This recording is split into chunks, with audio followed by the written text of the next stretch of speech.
కళ్యాణ్ రామ్తో పూరి జగన్నాథ్ తీసిన ism movie పూర్తయిపోయింది. త్వరలోనే మంచి డేట్ చూసుకుని మూవీ రిలీజ్ చేయనున్నారు కూడా. ఈ మూవీతో బౌన్స్ బ్యాక్ అయ్యేందుకు ఓ సాలిడ్ హిట్ కొట్టేందుకు పూరి గట్టిగానే ప్రయత్నిస్తున్నాడు. టీజర్లోనే ఈ సంగతి అర్థం కాగా సినిమాలో ఇంకా చాలానే సంచలనాలు ఉన్నాయని పూరి సన్నిహితులు చెబుతున్నారు. మరోవైపు పూరి జగన్నాథ్ తన నెక్స్ట్ ప్రాజెక్ట్ పై కూడా ఇప్పటికే వర్క్స్ స్టార్ట్ చేశాడు. రీసెంట్గానే బ్యాంకాక్లో సిట్టింగ్ వేసి మరీ స్క్రిప్ట్ పూర్తి చేసుకుని వచ్చాడనే టాక్ ఉంది. అయితే ఈ సబ్జెక్ట్లో హీరో ఎవరనే అంశంపై ఇంకా క్లారిటీ లేదు. కానీ పూరి దగ్గర నుంచి 2 పేర్లు వినిపిస్తున్నాయట.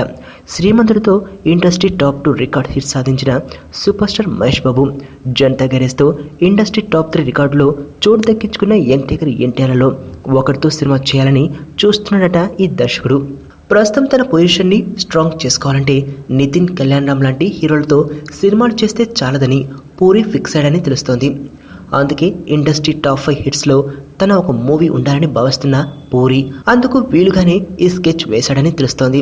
ఇజం మూవీని నెలాఖరుకు విడుదల చేసేందుకు ఏర్పాట్లు జరుగుతుండగా ఈలోపే కొత్త ప్రాజెక్టు ఫైనల్ చేసేసి నవంబర్ మధ్యలో పట్టాలెక్కించాలని పూరి భావిస్తున్నట్లు టాక్ వినిపిస్తోంది.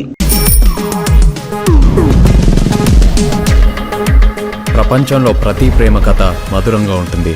మనది మనకు మరీ అద్భుతంగా ఉంటుంది. నా ఫీలింగ్స్ ఎక్స్ప్రెషన్స్ అన్నీ పేపర్ మీద రాసి తనకి ఇస్తాను రా. అవసరమా రా ఇదంతా? ఇన్ఫాచ్యువేషన్ రా. రే, అమ్మాయిని చూసిన వెంటనే అలా